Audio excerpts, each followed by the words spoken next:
everybody. Welcome to Fantasy Wizards here on Public House Media. You're not confused. We have not gone back in time. It is Thursday, but I am joined by Robert Gardner. I'm Scott Wisniewski. Robert's filling in for Kevin Wells. And again, Robert, it's good to get a chance to talk to you for the second time this week. And we hopefully can help teams who are playing in a Week 17 championship bring home the gold.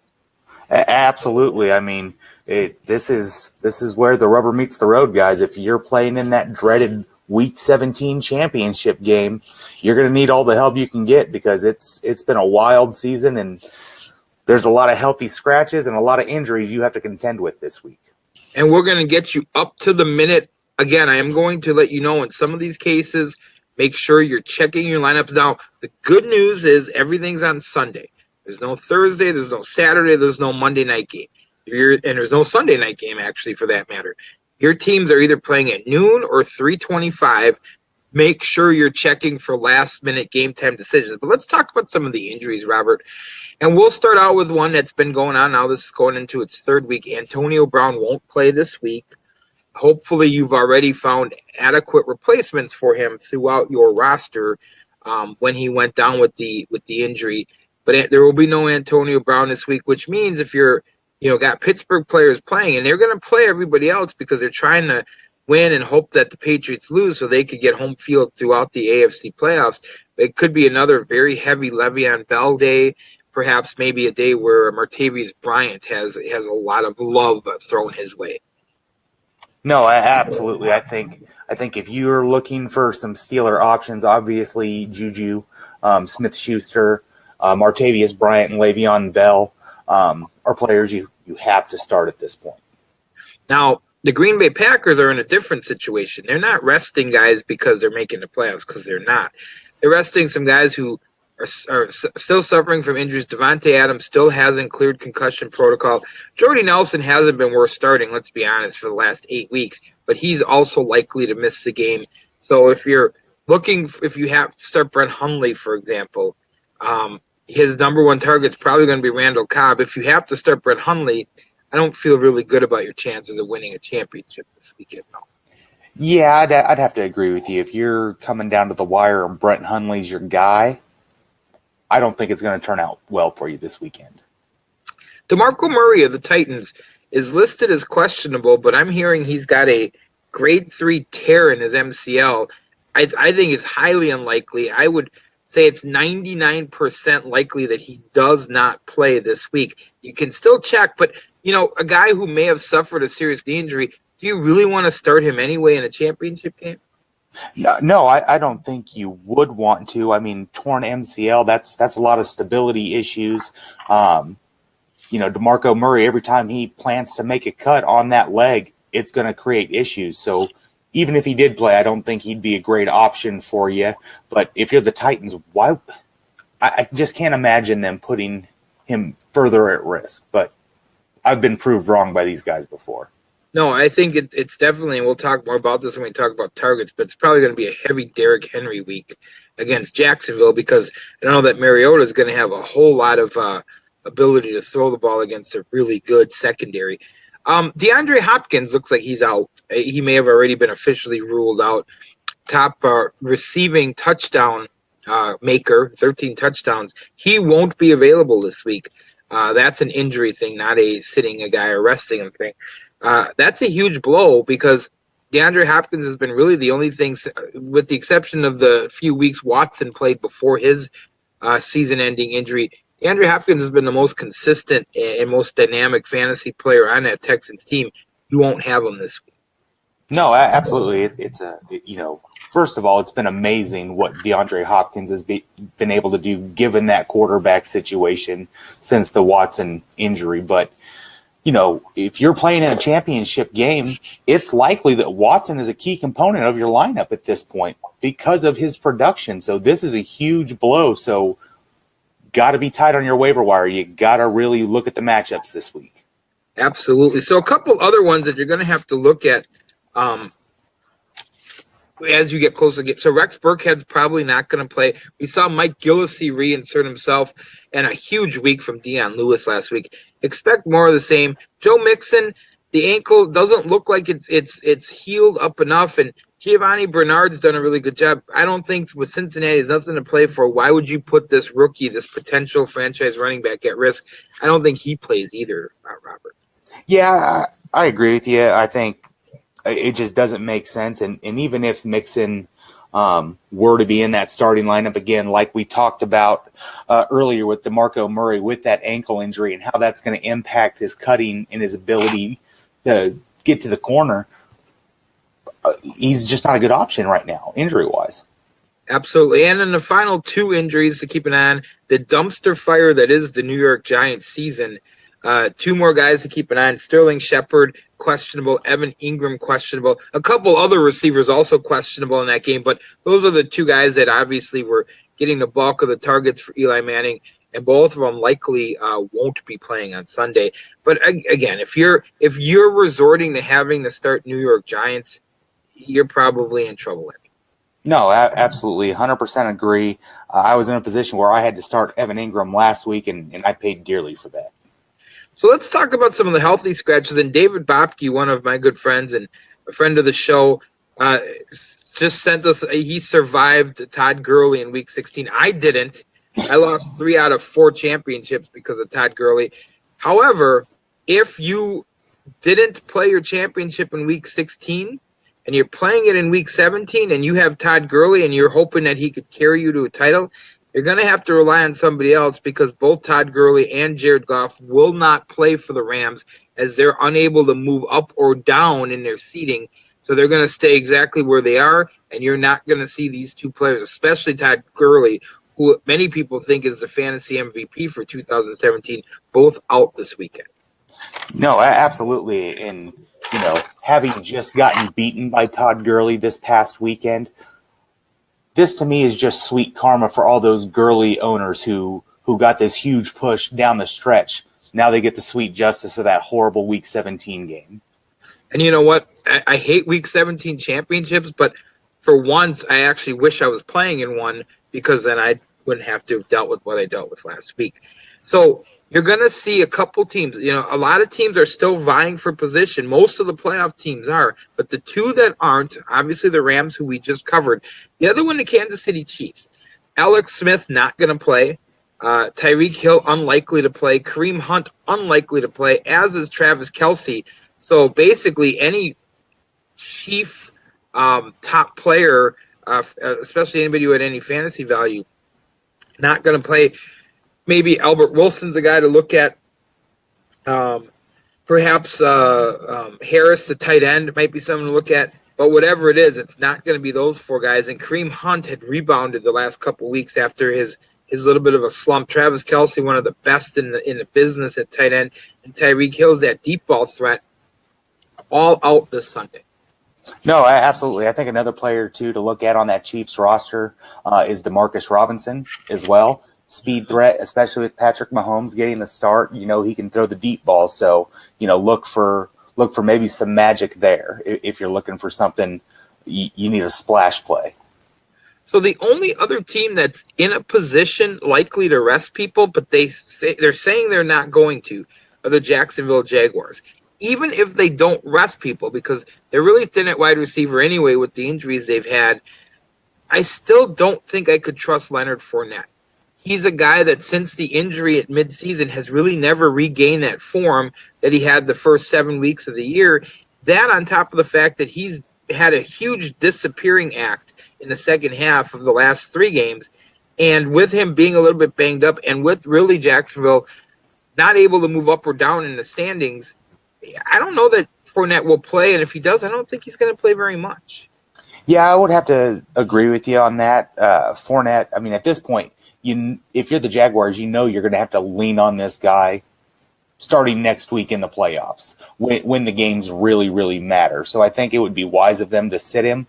But, Tom Coughlin's old school kind of guy, Doug Marrone kind of cut from the same cloth. So I wouldn't be surprised to see him get some early work, but he's not going to get the same type of workload that would make him worthwhile having in your starting lineup this week.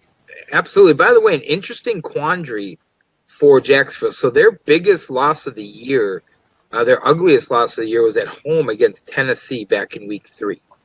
So if they beat Tennessee, Tennessee's out of the playoffs. They will then play the Chargers. If they lose to the Titans for the second time this season, they will play in the first round of the playoffs the same Tennessee Titans that would have beaten them twice. So it's real interesting as you start to think of, if you're a Jacksonville fan, what's the best scenario? Whatever it ends up being, I think you're going to see a lot of Blake Bortles. You're going to see a lot of Westbrook. You're going to see a few other guys that we're going to talk about at potential targets, but I don't think you're going to see as much Leonard Fournette.